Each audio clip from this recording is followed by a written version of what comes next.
हे भगवान, आपको छोड़कर मेरी कोई दूसरी गति नहीं है। रामम बिना का गति। वाल्मीकि रामायण के महात्म्य में स्वामी जी श्री राम शरणम समस्त जगताम रामम बिना का गति रामेण प्रतिहन्यते कलिबलम रामाय कार्यं नमः रामात्रशित काल भीम भुजगो रामस्य सर्वं वशे रामे भक्ति रखंडिता भवुत में रामत्वमे वाश्रयः। पीछे वहां कुर्सी है उसको रामत्वमे वाश्रयः। यहां रामम बिना का गति। शुक्ल कृष्णे गति हेते जगत शाश्वती मते। भगवान ने दो गति बताई नहीं, शुक्ल और कृष्ण, माने अर्चिरादि मार्ग और धूम्र मार्ग। ये दो मार्ग भगवान ने गीता में बताए। ज्ञान मार्ग भक्ति मार्ग वह अर्चिरादि मार्ग है, और सकाम कर्मानुष्ठान का मार्ग वो धूम्र मार्ग है। यज्ञादि करके स्वर्ग आदि लोगों को प्राप्त करते हैं और पुण्य क्षीण होने पर फिर उनको धरती पर आना पड़ता है। गम्यते अनया इति गति ही गंद्रि गतौ। इसलिए ज्ञान मार्ग का पथिक हो उसकी गति भी राम जी ही है। भक्ति मार्ग के पथिकों की भी परम गति भगवान ही है। और मान लो ज्ञान मार्ग भक्ति मार्ग से भी वंचित हो, सकाम कर्मानुष्ठान के मार्ग पर ही चल रहा हो, तो भी उसकी अंतिम गति तो भगवान ही हैं। क्योंकि कर्म करना जीव के अधिकार की बात है, पर फल उसके अधिकार की वस्तु नहीं है। फल प्रदाता तो भगवान ही है, भगवान ही सबकी गति है। हे नाथ, आप ही एकमात्र मेरी गति हैं, इसलिए मैं आपके चरणों को छोड़कर कहां जाऊं। न धर्म निष्ठोस्मि न चात्मवेदी न भक्तिमास्त्वच्चरणारविंदे अकिंचनो नन्य गति शरण्यम त्वत्पादमूलम शरणम प्रपद्ये।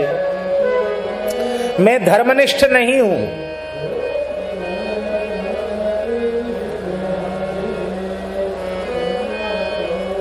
आत्मज्ञान से संपन्न भी नहीं हूं।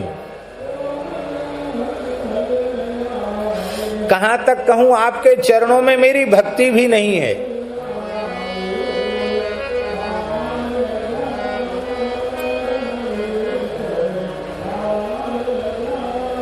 हम लोगों ने भगवत कृपा से गुरुजनों के चरणों में बैठकर जो कुछ पढ़ा है, आज जितना भगवान गुरु गोविंद की कृपा से हम लोग जान पाए हैं, क्या उतने भी धर्म का निष्ठा पूर्वक आचरण हम कर पा रहे हैं? आपकी तो आप जाने, हम तो कम से कम नहीं कर पा रहे। धर्मनिष्ठ नहीं है हम। जैसी निष्ठा होनी चाहिए वैसी तो हमें नहीं दिखाई पड़ती।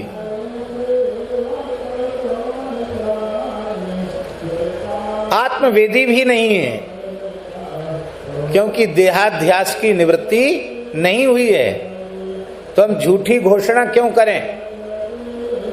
एक राजस्थान का भोला भाला आदमी ऋषिकेश में स्वामी श्री परम श्रद्धेय स्वामी श्री राम सुखदास जी महाराज के निकट गया। अब बोला, स्वामी जी आपका सत्संग सुनकर हमको ब्रह्म ज्ञान हो गया। तो स्वामी जी बड़े प्रसन्न हुए, बोले चलो इतने दिन से सत्संग करा रहे हैं, किसी एक ने तो कहा कि हमको ब्रह्म ज्ञान हुआ, बहुत अच्छा हुआ। तो स्वामी जी ने पूछा कि कोई तुम्हारा अपमान कर दे तो क्या तुम्हें दुख होता है, अपमान की अनुभूति होती है? बोले हाँ होती तो है। अब कोई तुम्हारा खूब आदर सम्मान करे, प्रशंसा करे, तो सम्मान का अनुभव होता? बोले हाँ तो होता है। अच्छा, बहुत अच्छी बात है। तो स्वामी जी बोले, तो आपको ब्रह्म ज्ञान नहीं हुआ, ब्रह्म ज्ञान हो गया, ऐसा भ्रम हो गया है आपको। तो ब्रह्म ज्ञान नहीं हुआ, ब्रह्म ज्ञान हो गया आपको। आपने भ्रम को ही ब्रह्म ज्ञान समझ लिया। अरे भाई, देहाध्यास की निवृत्ति पहले होगी, तब ब्रह्म ज्ञान होगा।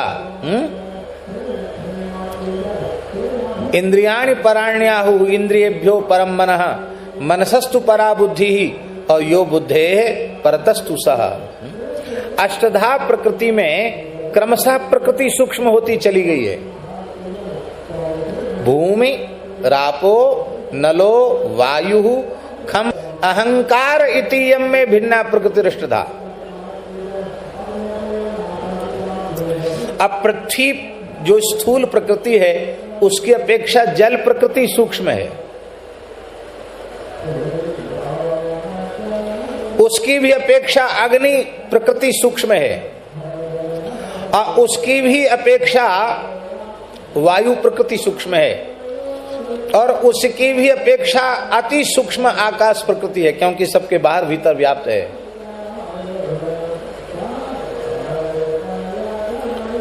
उस आकाश प्रकृति से भी सूक्ष्म मन है। लंबी चौड़ी बातें भले ही कर लो, मन को मारने की, मन को बांधने की, मन को पकड़ने की, कैसे करोगे? अर्जुन जैसे परम जितेंद्रिय महापुरुष ने कहा, चंचलम ही मन कृष्ण प्रमाथि बलवद दृढ़म तस्याहम निग्रहम मन्ये वायोरिव सुदुष्करम। हवा को मुट्ठी में बंद करना कठिन है, ऐसी मन का निग्रह बहुत कठिन है महाराज। ये हमारे जैसा कोई व्यक्ति कहता तो उसमें आश्चर्य नहीं था।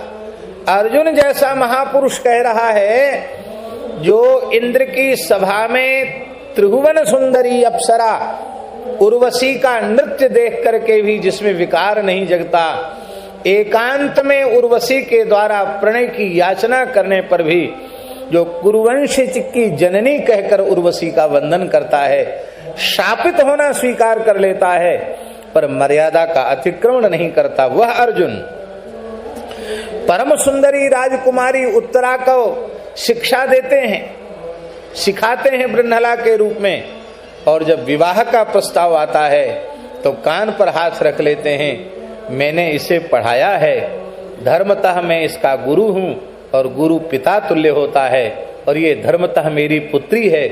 ऐसी पाप पूर्ण बात महाराज आपकी वाणी से नहीं निकलनी चाहिए, पर आपका मनोभाव है, हम आदर करते हैं, हम अपनी पुत्र वधू के रूप में उत्तरा को स्वीकार करते हैं। अभिमन्यु की पत्नी के रूप में उत्तरा को उन्होंने स्वीकार किया। ऐसे जितेंद्रिय अर्जुन, मन का निग्रह कठिन है ये कह रहे हैं। तो भगवान ने इस प्रश्न को बहुत महत्व नहीं दिया। भगवान ने तो बड़ी सहजता से कहा, अभ्यासेनु तो कौन्तेय वैराग्येण च गृह्यते। अब इसी को पातंजलि योग सूत्र में कहा गया, अभ्यास वैराग्याभ्याम तन निरोधा। अभ्यास और वैराग्य से मन का निरोध होता है। अभ्यास किसको कहते हैं? आपकी आप जाने। हम तो अभ्यास संज्ञा व्याकरण के अनुसार उसे मानते हैं, एक ही संज्ञा का शब्द का पुनः पुनः उच्चारण करना ही अभ्यास है। इसका तात्पर्य है निरंतर नाम जप को ही हम लोग अभ्यास मानते हैं। निरंतर श्री हरिनाम का जप ही अभ्यास है, और शरीर संसार से वैराग्य, निरंतर नाम जप और शरीर संसार से वैराग्य होते ही मन का निरोध हो जाता है। मन से भी सूक्ष्म बुद्धि है, अब बुद्धि से भी सूक्ष्म महाराज जी अहंकार है। बड़ा सूक्ष्म है अहंकार। हमारे महाराज जी सुनाते थे कि इतना सूक्ष्म है अहंकार कि श्री गुरु गोरखनाथ जी और उनके सिद्ध गुरुदेव श्री मत्स्येंद्र नाथ जी जा रहे थे, तो श्री मत्स्येंद्र नाथ जी ने गोरखनाथ जी के सिर पर ठोकर लगाई, कुछ नहीं बोले, फिर ठोकर लगाई, कुछ नहीं बोले, फिर ठोकर लगाई, बार बार ठोकर लगाई। तो बड़ी विनम्रता से गोरखनाथ जी ने अपने गुरु जी के चरणों में प्रणाम किया, मत्स्येंद्र नाथ जी के चरणों में, और हाथ जोड़कर कहा, भगवान आप जिसे ठोक बजाकर देख रहे हैं अब वह नहीं है। मत्स्येंद्र नाथ जी ने कहा, ये तो हम भी जानते वह नहीं है, लेकिन वह नहीं है यह तो है। आप ठोक बजाकर अहंकार को देख रहे हैं, अहंकार नहीं है, ये तो ठीक है। तो महान सिद्ध योगी हो, असंप्रज्ञात समाधि तक पहुंचे हुए योगी हो, निर्विकल्प समाधि तक पहुंचे हुए योगी हो, लेकिन मैं अहम शून्य हूं, इसका अहंकार तो तुम्हारे भीतर बना हुआ है। मैं अहंकार रहित हूं, यह भी एक अभिमान है।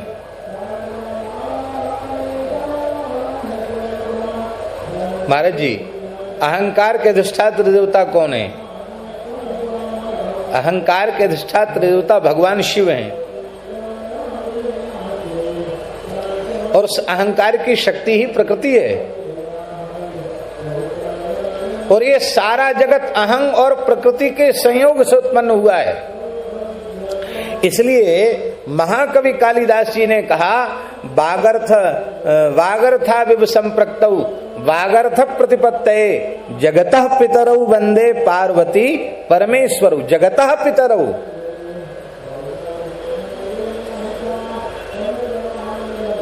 अहंकार को नहीं मिटा जा सकता है। अहंकार को कौन मिटेगा? यही कारण है कि ज्ञान का मार्ग स्वामी जी जो है ना, उसमें अहम प्रकृति का अतिक्रमण करने में कई जन्म लग सकते हैं, पर भगवान की शरणागति का मार्ग इतना प्यारा मार्ग है, इतना उत्तम मार्ग है। इसमें अहंकार को मिटाना नहीं है, अहंकार धारण कर लेना है कि मैं केवल और केवल भगवान का हूं और केवल भगवान ही मेरे हैं। यह अभिमान जाए जनी भोरे, मैं सेवक रघुपति पति मोरे। यह अभिमान जाए जनी भोरे, मैं सेवक रघुपति पति मोरे। हम स्वीकार करते हैं कि हम आत्मवेत्ता नहीं हैं।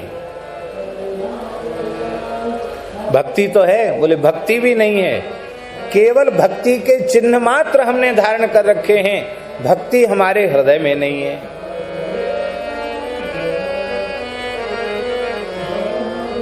क्योंकि भक्ति का प्रथम लक्षण तो ये है, रमा विलास राम अनुरागी, रमा विलास राम अनुरागी, तजत बमन इव नर बड़ भागी, तजत बमन इव नर बड़ भागी। कहाँ हमने बमन के समान त्याग किया है? बमन पर आकर्षण होता है, पर हमारा भोगों के प्रति, विषयों के प्रति आकर्षण बना हुआ है। इसलिए हम स्वीकार करते हैं कि हमारे हृदय में भक्ति भी नहीं है।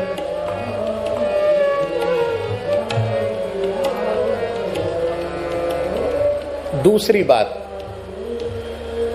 आचार्यों ने तैल धारावत अखंड अविच्छिन्न भाव से भगवन नाम रूप गुण लीला की अखंड अक्षुण्ण स्मृति को भक्ति माना है। यहां अखंड स्मृति कहां है? यहां तो हाथ में माला है, राम राम राम राम राम राम राम राम, और सामने से कुत्ता निकला तो हमारी आंख ने, हमारे मन ने, हमारी बुद्धि ने कहा ये कुत्ता है। इसका मतलब क्या हुआ? राम जी भूल गए, कुत्ता याद आ गया। अखंड स्मृति तो प्रहलाद जी की है, जो सर्वत्र अपने आराध्य श्री गोविंद का ही दर्शन करते हैं। नानुसंधत्त एतानि गोविंद परिरंभिता, इसलिए स्मरण भक्ति का आचार्य श्री प्रहलाद जी को माना गया। सब में अपने आराध्य को देख लेना। भक्ति भी हमारे में नहीं है। अब तो भारी समस्या हो गई। ज्ञान भी नहीं, भक्ति भी नहीं, धर्म की निष्ठा भी नहीं, तो भले आदमी तुम्हारा कल्याण कैसे होगा? बोले ये भी हम नहीं जानते। बस हम तो केवल इतना जानते हैं, अकिंचनो, आपको छोड़कर हमारे जीवन में अपना कहलाने के लिए कोई दूसरा नहीं।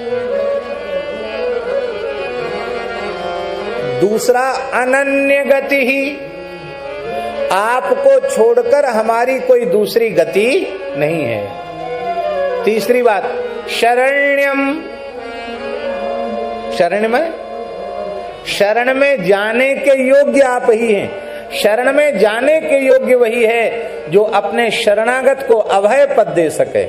और ऐसी घोषणा तो हमारे ठाकुर जी ही करते हैं, सर्वधर्मान परित्यज्य मामेकम शरणं व्रज अहं त्वा सर्वपापेभ्यो मोक्षयिष्यामि मा शुचो सकृत एव प्रपन्नाय तवास्मीति च याचते अभयम सर्वभूतेभ्यो ददाम्येतद् व्रतम मम। ये अभयदान देने की प्रतिज्ञा तो भगवान की है। इसलिए अब आप शरण हैं तो मैं जाऊं कहां, किसकी शरण में जाऊं? एक बात कल रह गई थी, वो कहना बहुत जरूरी है। भक्ति से भी श्रेष्ठ प्रपत्ति है शरणागति है। क्यों? बहुत ध्यान से सुने, बड़ी बारीक बात है, बड़ी सूक्ष्म बात है। इसलिए क्योंकि भक्ति मार्ग में अंतिम क्षण तक स्मरण की अनिवार्यता है, विस्मृति नहीं होनी चाहिए, भगवत स्मृति बनी रहनी चाहिए। जैसे परम भक्त श्री राजर्षि भरत जी को अंतिम क्षण में भगवान की विस्मृति हो गई, मृग की स्मृति हो गई, तो मृग योनि में उनको जाना पड़ा। यद्यपि भगवान का भजन नष्ट नहीं हुआ, मृग योनि में भी उन्होंने भजन किया और जड़भर जी के रूप में तो उनके उपदेश को कह सुन करके हम लोग धन्य हो जाते हैं, वो सब ठीक है, लेकिन ये बात दिखाई गई। और शरणागति क्या है? उपाय भी शरणागति और उपेय भी शरणागति है। बहुत सरल शब्दों में कह दें शरणागति को, यहां अंतिम क्षण तक भी स्मरण की अनिवार्यता नहीं है। शरणागति के भाव की स्वीकृति ही शरणागति है। श्री मलुकदास जी के शब्दों में शरणागति का स्वरूप,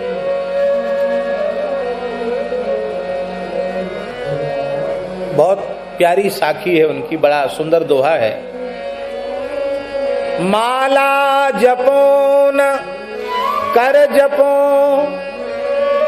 जिह्वा कहो न राम, मेरा सुमिरन हरि करें मैं पाया विश्राम।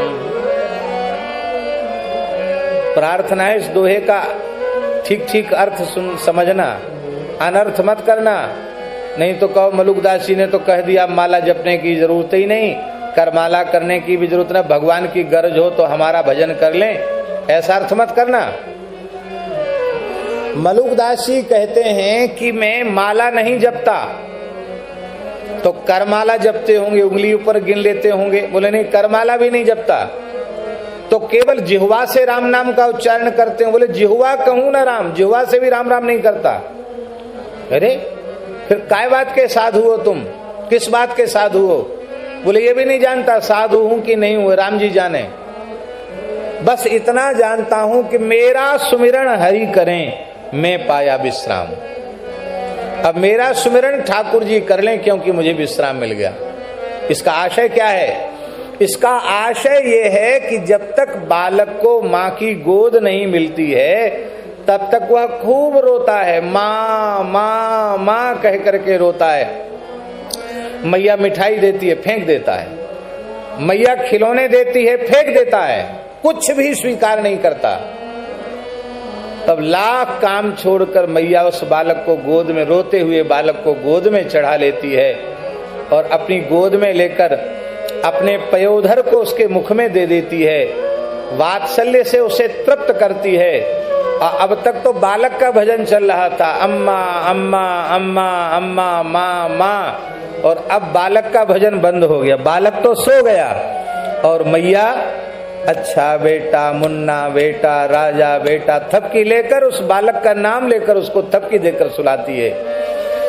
मलुकदास जी के कहने का आशय है कि जब तक श्री रघुनाथ जी की शरणागति रूप गोदी नहीं मिली तब तक तो मैं अहर्निश अंखणिया झाई पड़ी पंथ निहार निहार, जीवनिया छाला पड़ा, राम पुकार पुकार, सुखिया सब संसार है, खावे अरु सोवे, दुखिया दास कबीर है, जागे अरु रोवे।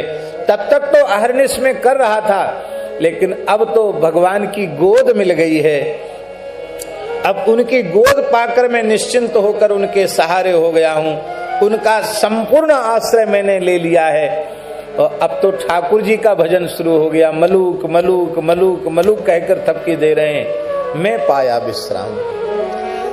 इसका मतलब है भक्ति के उत्कृष्टतम स्वरूप का ही नाम प्रपत्ति है। भक्ति की चरम अवस्था, सिद्धावस्था, परम सिद्धावस्था जो होती है वो शरणागति है। शरणागति कोई ऐसी नहीं है। कल हमने चर्चा की थी षड्विधा शरणागति की। आनुकूल्यस्य संकल्प, प्रातिकूल्यस्य वर्जनम, रक्षस्यतीति विश्वासो, गोप्तृत्व वर्णम तथा आत्मनिक्षेप कार्पण्यम षड्विधा शरणागति। 6 अंग है शरणागति के, कल आपने सुना होगा। अब आप कहेंगे आप तो इतनी बारीक बात कहते चले जा रहे हो कि हम तो शरणागति के योग्य भी नहीं। कहां भगवान की शरणागति का भाव है? अब बोलो, अब कैसे कल्याण होगा? ये बात भी इस पद में लिखी है। हे नाथ, न मैं कर्म के योग्य हूं, न ज्ञान के योग्य हूं, न भक्ति के योग्य हूं, न शरणागति के योग्य हूं, तो भी मेरा कल्याण होगा होगा होगा, ये पक्का है। राम जी बोले, वाह, आप तो सबसे ऊंचे बोलते चले जा रहे हो। कल्याण के सारे साधन ही अवरुद्ध हो गए, तो कैसे तुम्हारा कल्याण होगा?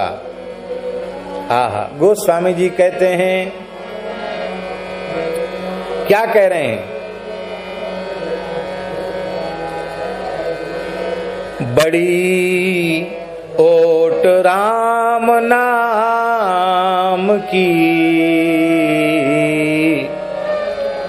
बड़ी ओट राम नाम की, जेहि लई सो बाँचो। हमने बहुत बड़े का सहारा लिया है। राम जी बोले, हमसे बड़ा? बोले, हाँ, आप कुछ नहीं है उसके सामने, आप भी हल्के हो जाते हैं। कथा आप सब जानते हैं, हमको विस्तार से नहीं कहनी। नारद जी की कृपा से सत्यभामा जी के बगीचे में पारिजात लग गया, कल्पवृक्ष लग गया। अब तो महाराज सत्यभामा जी ने खूब पूजा करी, कल्पवृक्ष के फूलों की माला बना बना के नारद जी की। बोले, गुरुदेव आपकी कृपा है, ना आपके चरण पड़ते ना हमारे आंगन में कल्पवृक्ष लगता। अब ऐसी कृपा और कर दो कि श्री कृष्ण हमको सदा मिले रहे पति रूप में, वियोग ना हो।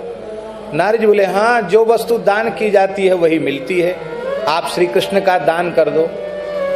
भोली भाली सत्यभामा जी बातों में आ गई नारद जी के। बोले, किसको दान करें? नारद जी बोले, वैसे तो हम चतुर्थाश्रमी महात्मा हैं, साधु सन्यासी विरक्त महात्मा हैं, संकल्पित दान नहीं लेते, पर श्री कृष्ण का दान कोई दे तो वो तो ले लेंगे, कोई उसमें हमारी विरक्ति में कोई बाधा नहीं है। सत्यभामा जी हंसने लगी। गुरुदेव आप बड़े करुणामय हैं, बताओ। दान लेने के लिए तैयार हो गए। नारद जी रहस्यपूर्ण हंसी में हंसते हुए बोले, शिष्यों पर कृपा करना गुरु का कर्तव्य है, धर्म है। कोई बात नहीं, जल भी खोजने मत जाओ, हमारे कमंडल में जल है। संकल्प में बोल देता हूं, श्री कृष्ण का दान कर दो, फिर इनसे वियोग कभी नहीं होगा। सत्यभामा जी बातों में आ गई और नारद जी ने संकल्प पढ़ा। तुभ्यमहम संप्रददे कहकर जैसे ही हाथ में नारद जी के हाथ में भगवान का हाथ आया, परम कौतुकी श्री नारद जी ने वीणा तो ठाकुर जी के हाथ में दे दिया। बोले, अब चलो, हमको दान में मिले हो, जहां जहां हम रहेंगे आपको साथ से रहना पड़ेगा। ठाकुर जी चल पड़े। नारद जी के पीछे पीछे सत्यभामा जी रोने लगी, महाराज क्या कर रहे हो? बोले, इस जन्म में तो संतोष करो, अगले जन्म में मिलेंगे। अरे बोले, महाराज अगला जन्म किसने देखा? हम सबके प्राण हरण करके आप ले जा रहे हो, कैसे महात्मा हो? बोले, देखो, दाता को दान देने के बाद उसको वापस नहीं लेना चाहिए, नरक में जाता है। बड़ा धर्म संकट, अब क्या हो? नारद जी बोले देखो इतने लोगों को रुला करके तो हम नहीं ले जाएंगे। अब शास्त्र की विधि है इनके बराबर का धन हमको मिल जाए। वैसे तो धन की कोई जरूरत नहीं है, पर क्या करें, समाधान तो करना है। सत्यभामा जी के पिताजी सत्यजित मणि लेके आए थे ना सूर्य नारायण से, 8 बार सोना देती थी, बहुत सोना था उनके पास। बोले भगवान का भजन जितना होगा उससे 10-20 गुना ज्यादा सोना तोल देंगे, पर सारा स्वर्ण रख दिया, रत्नादि रख दिए, भगवान की बराबरी ये प्राकृत धन कैसे कर सकता है। फिर सबके दान पुण्य संकल्प करके सबका भजन तपस्या साधन सब डाल दिया, फिर भी भगवान की बराबरी नहीं हो सकी। नारद जी से कहा इतना ही ले लो। नारद जी बोले देखो थोड़ा सा तराजू का कांटा इधर उधर हो तो चलेगा। अब ऐसा भी कोई सौदा होता है, ठाकुर जी का पड़ला तो भूमि छोड़ ही नहीं रहा है, और तुम्हारे सामग्री वाला पड़ला आकाश में झूल रहा है, ऐसे थोड़ी होता है। थोड़ा इधर उधर कांटा होगा तो चलेगा, ये इतना नहीं लेते हम। तो उपाय तो बताओ। बोले रुक्मिणी जी सी सहायता लो। तो श्री रुक्मिणी जी जानती हैं श्री कृष्ण के रहस्य को, उन्होंने तुलसी के दल पर श्री कृष्ण लिख दिया। तो का सब हटाओ, इससे तोलो, भगवान नाम से तोलो। अब महाराज जी सब हटा दिया, और सब लोग हंस रहे थे कि रुक्मिणी जी क्या करी, इतना छोटा तुलसी का पत्ता उस पर श्री कृष्ण रख दिया, ये क्या तमाशा कर रही है, इतने मोटे तगड़े भगवान कैसे तुलेंगे। पर आश्चर्य, जैसे ही वो पत्ता रखा गया ठाकुर जी का पड़ला तो ऊपर झूलने लग गया, और भगवान नाम वाला तुलसी दल वाला पड़ला भूमि से चिपक गया। नारद जी बोले इतने हल्के को लेके हम क्या करेंगे, इतने हल्के को तो तुम ही रखो, इतना भारी सर्वात्म स्नपनम परम विजयते श्री कृष्ण संकीर्तनम। तुलसी दल को मुख में पधराया और वीणा बजा बजा कर नाचने लगे। श्री कृष्ण गोविंद हरे मुरारे, हे नाथ नारायण वासुदेव। श्री कृष्ण गोविंद हरे मुरारे, हे नाथ नारायण वासुदेव। श्री कृष्ण गोविंद हरे मुरारे, हे नाथ नारायण वासुदेव। श्री कृष्ण गोविंद हरे मुरारे, हे नाथ नारायण वासुदेव। श्री कृष्ण गोविंद हरे मुरारे, हे नाथ नारायण वासुदेव। श्री कृष्ण गोविंद हरे मुरारे, हे नाथ नारायण वासुदेव। तुलसीदास जी कहते हम किसी मार्ग पर चलने के अधिकारी न हो तो भी हमारा कल्याण होगा ही, आपको करना पड़ेगा। भगवान कहे कैसे, कहते हे नाथ मैंने आपसे भी भारी भरकम का आश्रय लिया है, राम नाम का आश्रय लिया। एक बार सीताराम दास जी महाराज हनुमान जी से राम जी ने पूछा, हनुमान जी सबसे श्रेष्ठ तत्व क्या है। हनुमान जी के नेत्र भराए, बोले सरकार जिसके चरण हमारी अंजलि में है उससे श्रेष्ठ कोई तत्व नहीं है। रामान नास्ति परायणम परतरम, रामस्य दासोस्मि, हम राम जी का दास हूं, सरकार आप सबसे बड़े हैं। बोले हनुमान जी देखो हम पूछ रहे हैं इसलिए कि तुम बुद्धिमताम वरिष्ठम हो, ज्ञानिनाम अग्रगण्यम हो, हमसे भी कोई श्रेष्ठ तत्व है क्या। हनुमान जी बोले सरकार बहुत संकोच लग रहा है, सेवक कैसे मर्यादा का अतिक्रमण करे, आप ही बताओ, हम कैसे अपनी मर्यादा छोड़ें। आप थोड़े नाराज हो जाओगे, कहो छोटे मुंह बड़ी बात। सरकार हंसे, बोले हम बिल्कुल नाराज नहीं होंगे, तुम सच्ची बात बताओ, हमसे भी श्रेष्ठ कोई तत्व है। हनुमान जी तो चतुर शिरोमणि है, हनुमान जी बोले महाराज न्याय करना आपका काम है, हम तो केवल एक उदाहरण प्रस्तुत करेंगे, न्याय तो आपको करना है। क्यों? कुत्ते का न्याय आप करते, गीध का न्याय आप करते, तो हमारा न्याय आप क्यों नहीं करेंगे? कहो कहो क्या बात है। तो हनुमान जी ने क्या कहा? त्वया तु तारिता अयोध्या नाम्ना तु भुवनत्रयम्। आपने त्रेता में अवतार लेकर अयोध्या को साकेत प्रदान किया, किंतु आपका पवित्र राम नाम अनंत काल से अनंत काल तक अनंत जीवों को आपके चरणों की प्राप्ति करा रहा है। तो आप ही न्याय कीजिए कि आपसे बड़ा कौन है। इसी को नाभाजी ने कहा, राम अधिक नाम अधिक रघुनाथ ते, राम निकट हनुमत कहो, कबीर कृपा ते परम तत्व पद्मनाभ पर चोलयो। नाम महानिधि मंत्र, नाम ही सेवा पूजा, जप तप तीरथ नाम, नाम बिन और न दूजा।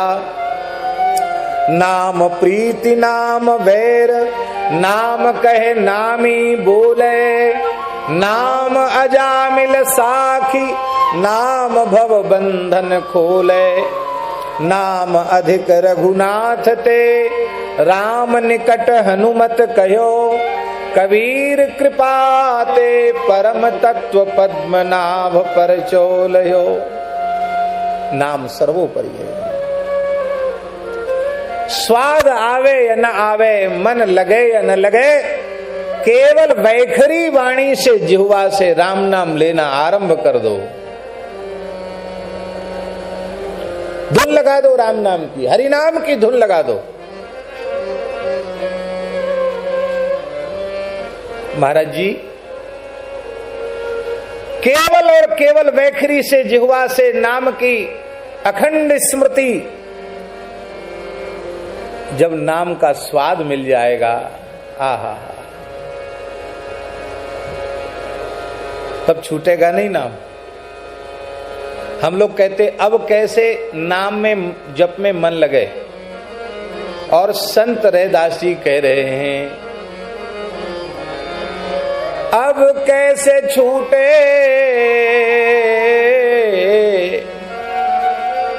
अब कैसे छूटे,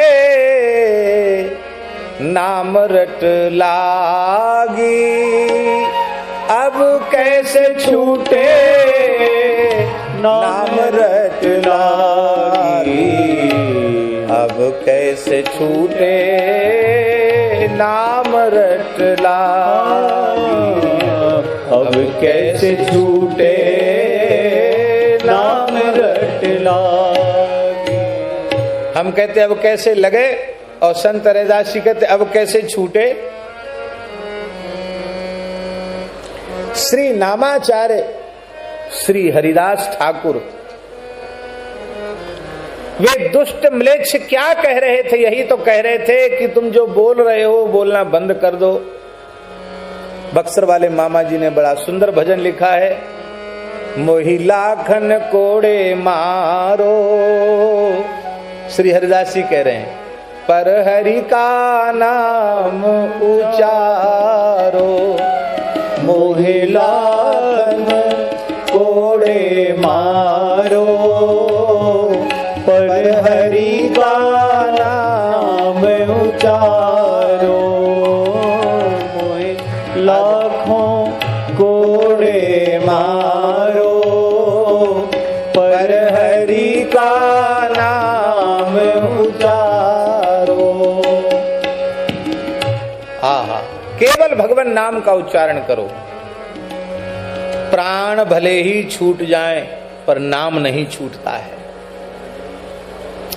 एक घटना सुनाए महाराज जी।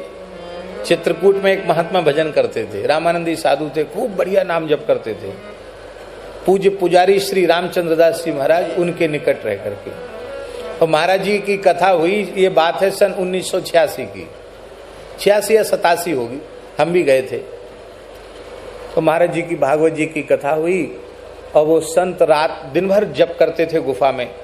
महाराज जी बाहर पौड़े थे तखत पर और वो आए, आकर के महाराज जी का धीरे धीरे चरण दबाने लगे। महाराज जी संतों को बहुत आदर देते, उठ के बैठ गए। भक्तमाली जी महाराज, अरे महाराज क्या कर रहे हैं? बोले महाराज जी वैसे तो हम मौन रहते हैं, समय कम मिलता है, लेकिन एक जिज्ञासा है। बोलिए। बोले आप सब संतों की, गुरुजनों की कृपा से श्री चित्रकूट धाम में रहकर श्री मंदाकिनी का सेवन करते हुए, कामदगिरी की परिक्रमा करते हुए यहाँ निवास कर रहा हूँ। प्रयास करता हूँ कि जितना हो सके अधिक से अधिक राम नाम का जप करूँ, लगाऊं, लेकिन कोई लाभ की अनुभूति नहीं हुई, कुछ अनुभव नहीं हुआ।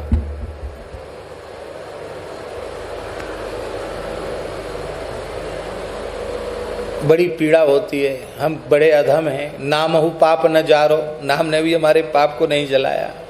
रोने लगे। हम तो सोचते थे कि महाराज जी को सांत्वना देंगे, समझाएंगे, पर महाराज जी ने तो विचित्र समाधान किया। महाराज जी बोले जिस काम से फायदा न हो, लाभ न मिले, वो काम ही क्यों करना? राम राम कर रहे हो, कोई लाभ हो नहीं रहा है तो काहे के लिए राम राम करो? छोड़ो, नाम जपना छोड़ दो। महाराज जी ने आज्ञा किया। जैसे ही ये कहा राम नाम जपना छोड़ दो, मेरे आंखों के सामने की घटना है। वे महात्मा ऐसे थरथर कांपने लगे, बहुत जोर का प्रेमावेश उनको हो गया, चीखने लगे और महाराज जी के चरण जोर से पकड़ के बोले कि ऐसी आज्ञा सरकार न दें, अब प्राण भले ही छूट जाएं पर राम नाम नहीं छूट सकता। इतना सुनते महाराज जी भावाविष्ट हो गए और उन संत को खींचकर हृदय से लगा के ब्रजभाषा में बोले, बावरे सब कछू तो मिल गयो और अवऊ कहे हमें कछू ना मिलो। महाराज जी ने ये शब्द कहा। नाम में प्रेम होना यही नाम की अनुभूति है, यही नाम का प्रसाद है।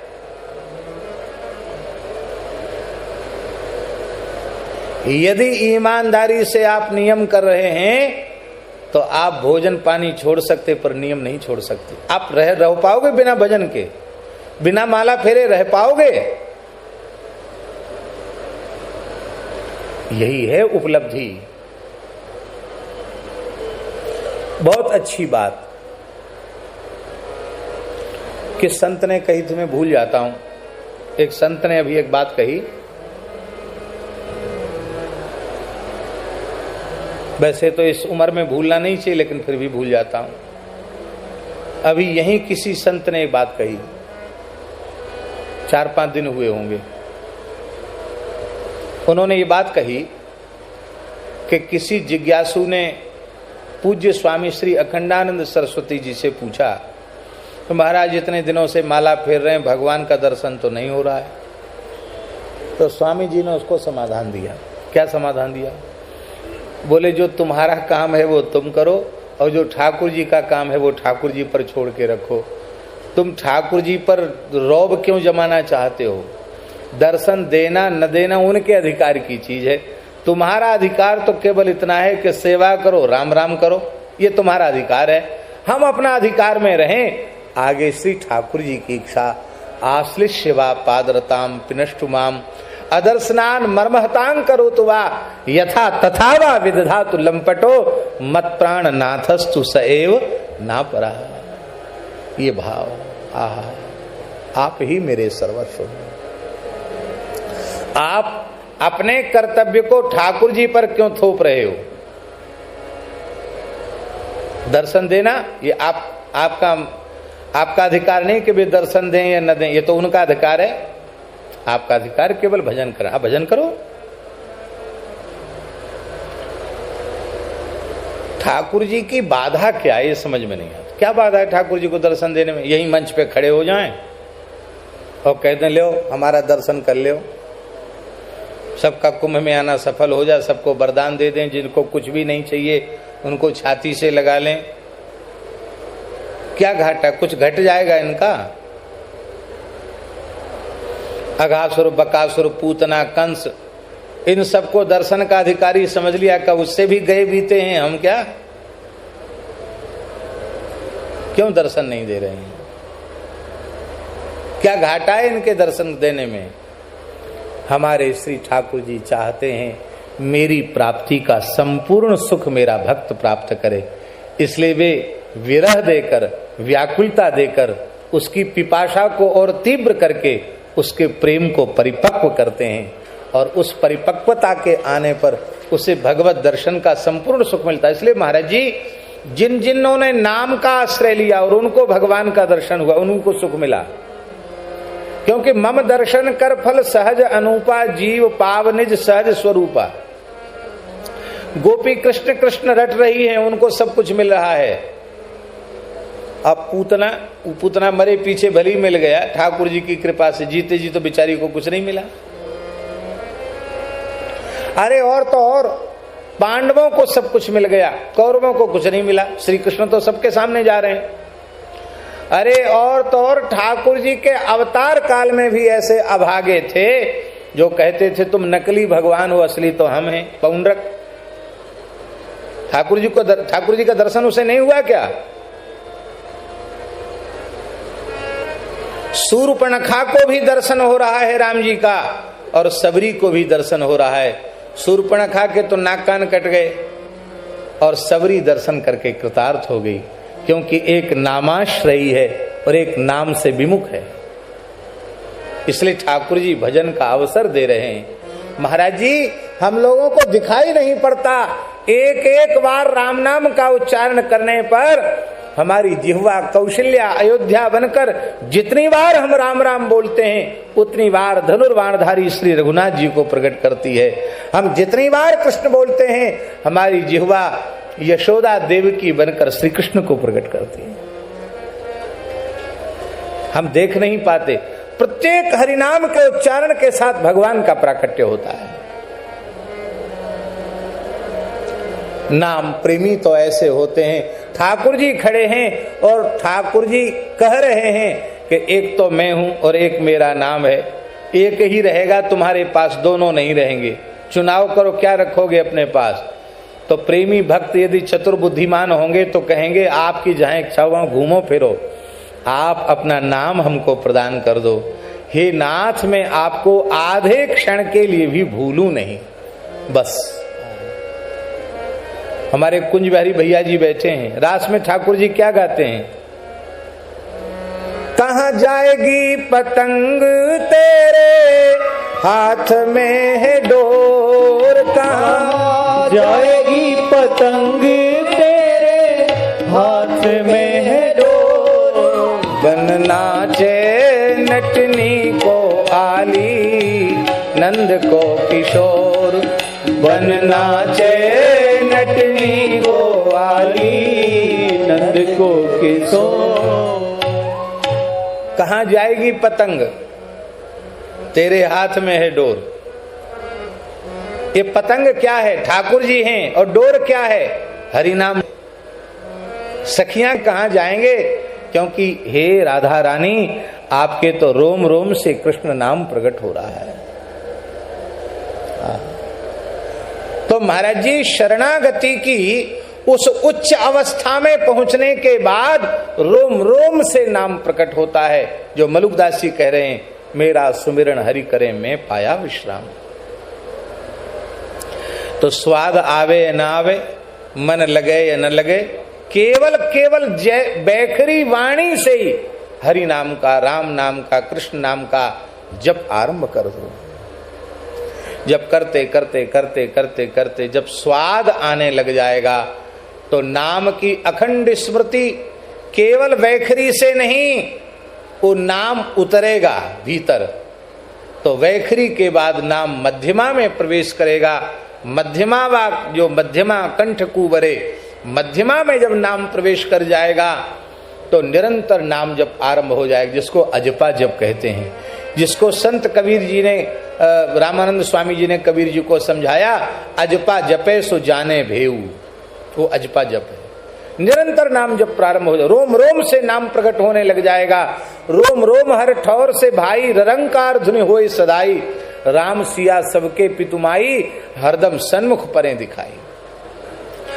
फिर उससे नीचे नाम उतरेगा तो पश्यंती में नाम प्रवेश करेगा। पश्यंती का सीधा साधा अर्थ महाराज जी यही है, पश्यंती मैंने देखता है, तम पश्यंती, कस्मिन अवस्थायाम पश्यंती। प्रेम समाधि, भाव समाधि नाम जपते जपते जब लग जाएगी तो अपने प्रियतम से जिस भाषा में वार्तालाप होता है वो हृदय चक्र में वाणी प्रतिष्ठित हो जाएगी। पश्यंती, प्रभु से वार्तालाप होने लग जाएगा। और जब वह वाणी परा में प्रवेश कर जाएगी, परावाक बन जाएगी, तब तो हड्डी, चर्म, अस्थि, रक्त सबसे नाम प्रकट होने लग जाएगा। वृंदावन की घटना है महाराज जी। श्री अद्वैत महाप्रभु के वंशज परम भक्त, परम नामाश्रयी श्री ठाकुर विजय कृष्ण गोस्वामी जटिया बाबा, वृंदावन कुंभ बैठक थी और वो वहां विराज रहे थे उस समय। तो उन्होंने कहा कि एक जगह वो बैठ गए महाराज जी, ठाकुर विजय कृष्ण गोस्वामी बैठ गए रज में, जमुना जी के पुलिन में, और अपने परिकर से कहा कि शांत होकर सुनो। तो सब शांत होकर सुनने लगे। महाराज जी महामंत्र की ध्वनि सुनाई पड़ी, हरे कृष्ण कृष्ण कृष्ण हरे हरे, हरे राम राम राम हरे हरे, महामंत्र सुनाई पड़ने लगे। सबको आश्चर्य हुआ कि 5-7 लोग थे साथ में, कहां से ध्वनि आ रही है। तो ठाकुर बोले कि यहाँ भूमि में कान लगाओ। कान लगाए तो और साफ साफ सुनाई पड़ने लगी। महाराज जी ये क्या चमत्कार? वो चमत्कार कुछ नहीं है, एक नाम जापक महात्मा की हड्डियां नीचे रज में दबी हुई हैं। वो ऐसे नाम जापक थे कि नाम जपते जपते नाम अस्थियों तक में प्रविष्ट हो गया। संत तो निकुंज में मंजरी भाव से सेवा में ठाकुर जी की पहुंच गए, पर उनकी हड्डियां रज रानी में गड़ी हुई हैं, उन हड्डियों से हरि नाम प्रकट हो रहा है। लोगों को सहसा विश्वास नहीं हुआ। तब ठाकुर विजय कृष्ण गोस्वामी ने उस रज को खुदवाया और जितनी गहराई पर उतनी गहराई पर वे अस्थियां मिली और यमुना जी में उनका विसर्जन किया। ये सत्य घटना है वृंदावन। नाम जपते जपते जब नाम का स्वाद आने लग जाएगा तो बिना चाहे भक्ति योग सिद्ध हो जाएगा। फिर तैल धारावत अखंड अविच्छिन्न भाव से भगवान नाम की स्मृति बनी रहेगी। आधे क्षण के लिए भी विस्मृति होगी ही नहीं। तो केवल वैखरी वाणी से नाम जपते जपते भक्ति योग की सिद्धि हो जाएगी। और फिर देहाध्यास की निवृत्ति भी हो जाएगी। तो स्वस्वरूपावस्थान भी हो जाएगा, अपने सिद्ध स्वरूप की अनुभूति हो जाएगी। वैष्णवों के मत में यही ज्ञान है। ईश्वर अंश जीव अविनाशी, चेतन अमल सहज सुख राशि, इसकी अनुभूति होने लग जाएगी। और फिर धर्मनिष्ठा भी परिपूर्ण हो जाएगी। क्यों? क्योंकि हनुमान नाटक के मंगलाचरण में हनुमान जी कह रहे हैं, बीजम धर्मद्रुमस्य प्रभवतु भवताम भूते राम नाम। धर्म रूपी वृक्ष का बीज राम नाम है। महाराज जी बीज से वृक्ष होता है और वृक्ष से ही तो फल होता है। इसका मतलब हरि नाम ही धर्म वृक्ष का बीज है और हरि नाम ही धर्म वृक्ष का अंतिम फल है। नाम ही सब कुछ है, नाम से बढ़कर और कुछ भी नहीं है।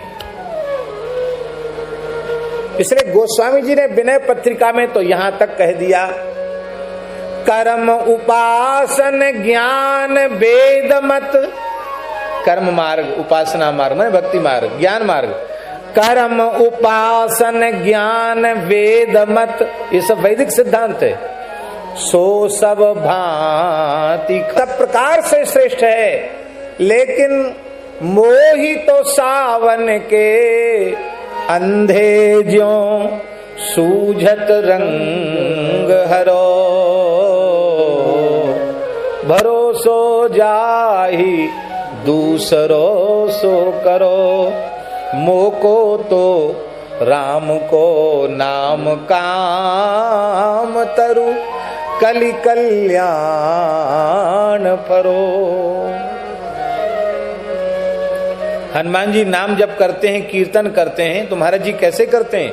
यद रोम कूपे, एक एक रोम के छिद्र से, यद रोम कूपे ध्वनि मुल्लसंतम, श्री राम जय जय राम।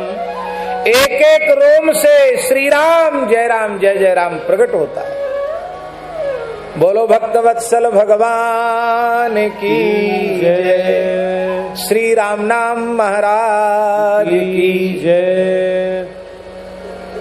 नाम का आश्रय नहीं लिया तो ज्ञान मार्ग, भक्ति मार्ग, कर्म मार्ग किसी का अधिकार नहीं मिला, और नामाश्रय ले लिया तो सारे मार्ग अपने आप आ गए, और शरणागति भी दूर नहीं रही, शरणागति भी आ गई। महाराज जी संपूर्ण वेदादि शास्त्रों का, उपनिषदों का सार सर्वस्व श्रीमद् भगवद गीता है, और श्रीमद् भगवद गीता का सार सर्वस्व भगवत शरणागति है। सर्वधर्मान परित्यज्य मामेकम शरणं व्रज अहं त्वा सर्व पापेभ्यो मोक्षयिष्यामि मा शुचो। और शरणागति का भी सार भगवान नाम है,